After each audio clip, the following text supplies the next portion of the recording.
करनाल लोकसभा से सांसद अश्विनी चोपड़ा अगला चुनाव नहीं लड़ेंगे, ये कहना है उनकी पत्नी किरण शर्मा चोपड़ा का। जी हां, पानीपत के इसराना पहुंची सांसद की पत्नी ने इस बात का खुलासा किया। सांसद की पत्नी का कहना है कि वो एक समाज सेविका है और समाज की सेवा करती है। हमने राजनीति को सेवा में बदला है, सेवा करना हमारा धर्म है, कोई जरूरी नहीं कि राजनीति से जुड़कर ही सेवा की जा सकती है। सेविका हूँ और समाज की सेवा ही करती हूँ। वो जरूरी थोड़ा राजनीति में आने के लिए सेवा वैसे ही आपका बेटा कोई परिवार से नहीं सांसद जी भी नहीं लड़ेंगे मेरे हिसाब से, अपना स्वास्थ्य देखें। पर हम समाज सेविका हूँ और समाज की सेवा ही करती हूँ। वो जरूरी थोड़ा राजनीति में आने के लिए सेवा वैसे ही आपका बेटा कोई परिवार से नहीं सांसद जी भी नहीं लड़ेंगे मेरे हिसाब से, अपना स्वास्थ्य देखें। पर हम लोगों से नारनौल में सांसद दुष्यंत चौटाला ने दादा देवराज धर्मशाला में जननायक जनता पार्टी के कार्यकर्ताओं के साथ एक बैठक की। बैठक के दौरान दुष्यंत चौटाला ने कहा कि इस बैठक का उद्देश्य जींद का उपचुनाव था, जिसकी तैयारी के लिए कार्यकर्ताओं की ड्यूटियां लगाई गई है। इस दौरान दुष्यंत चौटाला ने कहा कि पूरी हरियाणा सरकार जींद उपचुनाव में लगी है कि जैसे मोदी का ही चुनाव हो। हर रोज 7 से 8 मंत्री जींद का दौरा कर रहे हैं। उनके मन में इतनी घबराहट है कि 2-4 दिन में मुख्यमंत्री भी जींद आएंगे। शायद 28 तारीख से पहले अमित शाह को भी प्रचार के लिए जींद लाया जाए। दुष्यंत ने कहा कि ऐसे ही प्रचार चला तो हमें लगता है कि राहुल गांधी भी प्रचार के लिए जींद आ जाएंगे। हम लड़ाई राहुल और मोदी की टीम के साथ लड़ रहे हैं और इन चुनावों में हमारे पास चेहरा जनता का है, इसलिए जींद की जनता जेजेपी को जिताने का काम करेगी। का उपचुनाव आज के दिन मोदी जी की टीम, राहुल जी की टीम और जेजेपी का, और इस चुनाव के अंदर जहां 2 राष्ट्रीय पार्टी अपना पूरा दमखम लगा रही, वहां जननायक जनता पार्टी अपने कार्यकर्ताओं को अपनी टीम बनाकर जींद के जंग को भारी बहुमत से जीतने का काम करेगी। मैं तो ये मानता हूं कि जींद का उपचुनाव एक तरह का सेमीफाइनल है आगामी विधानसभा और लोकसभा चुनावों के लिए। और जिस तरह के हालात आज प्रदेश के हैं, जींद की जनता ने भी ये फैसला कर लिया कि जिन लोगों ने 10 साल जींद को बर्बाद किया और जिन लोगों ने लंबे अरसे तक जींद को खोखला करने का काम किया है, जाति धर्म मजहब के नाम पर बांटने का काम किया है, उन लोगों को करारा जवाब दिया जाएगा। इस पक्ष में एक जींद का वोटर जननायक जनता पार्टी के उम्मीदवार दिग्विजय सिंह के पक्ष में कप प्लेट का बटन। इधर जींद उपचुनाव में बीजेपी प्रत्याशी डॉक्टर कृष्ण मिड्ढा ने अपनी जीत का दावा किया। मिड्ढा का कहना है कि बीजेपी ही एकमात्र ऐसी पार्टी है जिसने प्रदेश के सभी जिलों में बिना भेदभाव के विकास कार्य करवाए हैं और बीजेपी के कार्यकाल में सबसे ज्यादा विकास जींद में हुआ। डॉक्टर कृष्ण मिड्ढा ने बढ़ौदी गांव में अपने चुनाव प्रचार अभियान की शुरुआत की और लोगों से अपने पक्ष में वोट मांगे। ये तो विकास के नाम पर तो देखिए, और जींद शहर के अंदर की भी आप हालत देखिए, पहले से काफी सुधार है। देखिए, पहला चुनाव जो डॉक्टर साहब ने लड़ा था 2009 में, उनके बाद जो भूपेंद्र सिंह हुड्डा जी ने राज किया, उसमें मेरे पिताजी ने लगातार मांग उठाई पब्लिक की, लेकिन कोई भी विशेष काम नहीं हुआ। लेकिन इन 4 सालों में माननीय मुख्यमंत्री जी के सामने जो भी सत्र में आवाज उठाई, उन्होंने कोशिश की कि हर तरह से उस काम की समस्या का हल हो सके और काफी काम हुए भी। बड़े भारी बहुमत से हम इस चुनाव को जीतने जा रहे हैं, ताकि जो जींद का विकास का रास्ता शुरू किया है उसको हम आगे बढ़ा सके और विकास के नाम पर, और हम अपने नेता नरेंद्र मोदी के नाम पर और ईमानदार मुख्यमंत्री के नाम पर वोट मांग रहे हैं। और मांग रहे हैं, हमने जो काम किया है उसके ऊपर हम वोट मांग रहे हैं कि जींद का खिलाफ फतेह करने के लिए हर दल जीत का दावा कर रहा है, लेकिन यह भी सच है कि अगर किसी की सबसे ज्यादा आलोचना इस दौरान हो रही है तो वो है रणदीप सुरजेवाला। खासकर मनोहर के मंत्री सुरजेवाला पर हमलावर है। कारण कई है, तफसील से देखिए ये रिपोर्ट।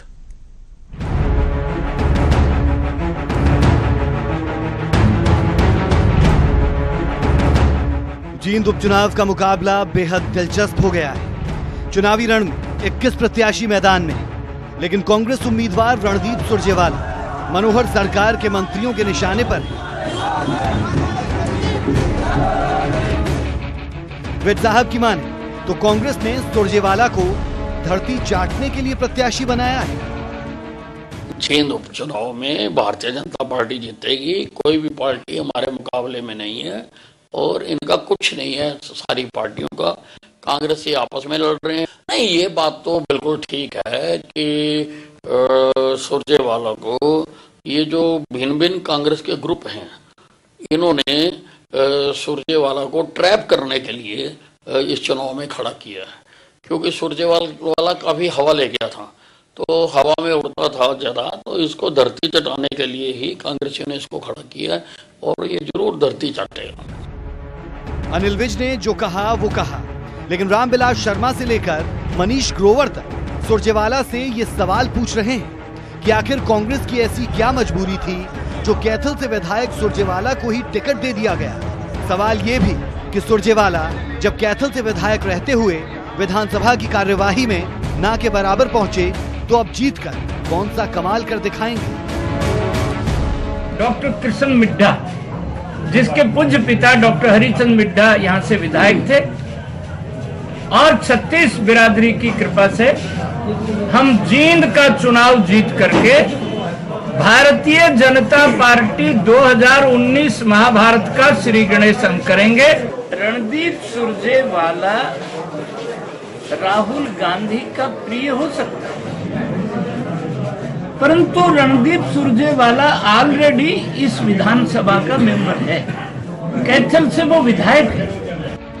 तो कोई सुरजेवाला को राहुल का पीए कह रहा है, तो कोई सुरजेवाला को राहुल की झोली में बैठा शख्स। मनीष ग्रोवर ने तो सुरजेवाला को राजनीति का दिग्गज खिलाड़ी मानने तक से इनकार कर दिया। वो कदावर नहीं है, जो कैथल विधानसभा से एमएलए है और वो अपनी विधानसभा सत्र में भी नहीं आता। 4 साल के अंदर हमारी 75 सीटिंग हुई हैं, 75 सीटिंग 5 सीटिंग में है, वो कैथल की जनता की समस्या नहीं विधानसभा में उठाता, उसे कदावर कहते हैं। वो तो राहुल गांधी की झोली में बैठा है, राहुल गांधी को समझाता है। सोनिया गांधी का नुकसान किया था मनीष तिवारी ने, राहुल गांधी का नुकसान करेगा सुरजेवाला। लेकिन सवाल ये कि सियासत के सभी सूरमा सुरजेवाला पर ही क्यों हमलावर। बहरहाल जींद उपचुनाव के लिए सुरजेवाला ने पूरी ताकत झोंकना शुरू कर दिया है और जींद उपचुनाव की जंग और भी रोचक होती दिख रही है। वो भी तब जब 2019 के लोकसभा और साल के अंत तक विधानसभा चुनाव दस्तक दे रहे हैं। Bureau report, news 18 Haryana. Jind उपचुनाव को लेकर प्रशासन भी अपनी तैयारियों में जुटा है। चुनाव को देखते हुए रैपिड एक्शन फोर्स ने जींद में मोर्चा संभाल लिया है। सुरक्षा को देखते हुए आरएएफ की टुकड़ी तैनात की गई है, जिसने आज शहर में मार्च निकाला। गौरतलब है कि जींद में 28 जनवरी को वोटिंग होगी, जबकि 31 दिसंबर को नतीजे आएंगे।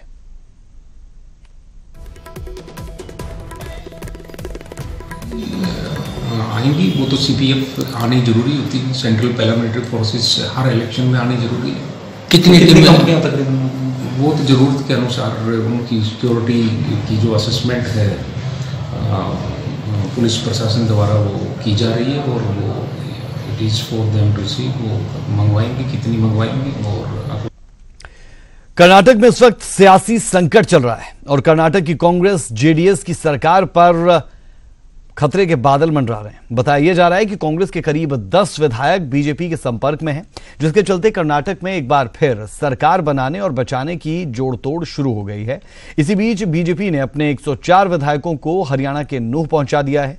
इस सियासी संकट के दौरान हॉर्स ट्रेडिंग की आशंका को देखते हुए बीजेपी ने अपने विधायकों को नूह के तावड़ू रिसोर्ट में पहुंचाया है।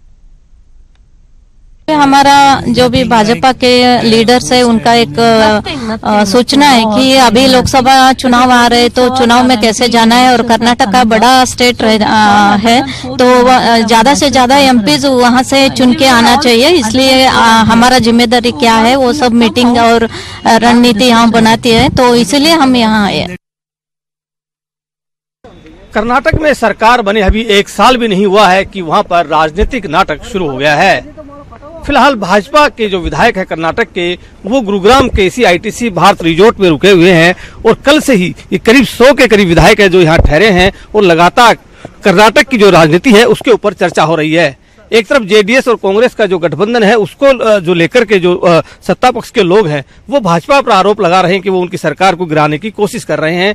वहीं जो भाजपा है वो जेडीएस और कांग्रेस के ऊपर आरोप लगा रही है। फिलहाल दोनों जो पक्ष है, सत्ता पक्ष हो या फिर विपक्ष, दोनों एक दूसरे पर आरोप लगाने में लगे हैं। वहीं भाजपा के जो नेता है वो इसी रिजॉर्ट में अपनी रणनीति बनाने में जुटे हैं।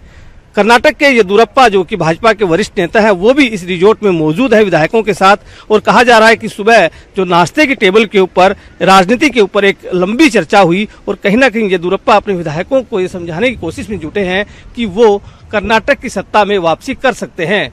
लेकिन सूत्रों की माने तो भाजपा में भी इस बात को लेकर के कहीं ना कहीं दो मत हैं। येदियुरप्पा जहां सरकार में वापस आना चाहते हैं, सत्ता में आना चाहते हैं, वहीं भाजपा चाहती है कि लोकसभा चुनाव से पहले ऐसी कोई भी गतिविधि ना की जाए जिससे उसे नुकसान उठाना पड़े।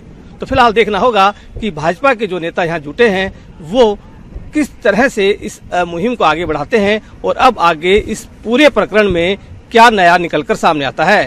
कैमरामैन अशोक के साथ रणवीर शर्मा, न्यूज़ 18 हरियाणा, गुरुग्राम। वित्त मंत्री कैप्टन अभिमन्यु ने गुरुग्राम में cyber security toll free number launch किया। हरियाणा देश का ऐसा पहला राज्य है जहां साइबर अटैक से निपटने के लिए टोल फ्री नंबर लॉन्च किया गया। गुरुग्राम में डिजिटल इनोवेशन और साइबर सिक्योरिटी नेशनल समिट का आयोजन हुआ, जिसमें वित्त मंत्री कैप्टन अभिमन्यु ने मुख्य अतिथि के रूप में शिरकत की। कैप्टन अभिमन्यु ने कहा कि आज के तकनीक के युग में साइबर अटैक सबसे बड़ा संकट है, जिसके लिए सावधानी जरूरी है, और ये टोल फ्री नंबर सरकारी विभागों से लेकर आम लोगों की साइबर अटैक से जुड़ी समस्याओं का हल करेगा।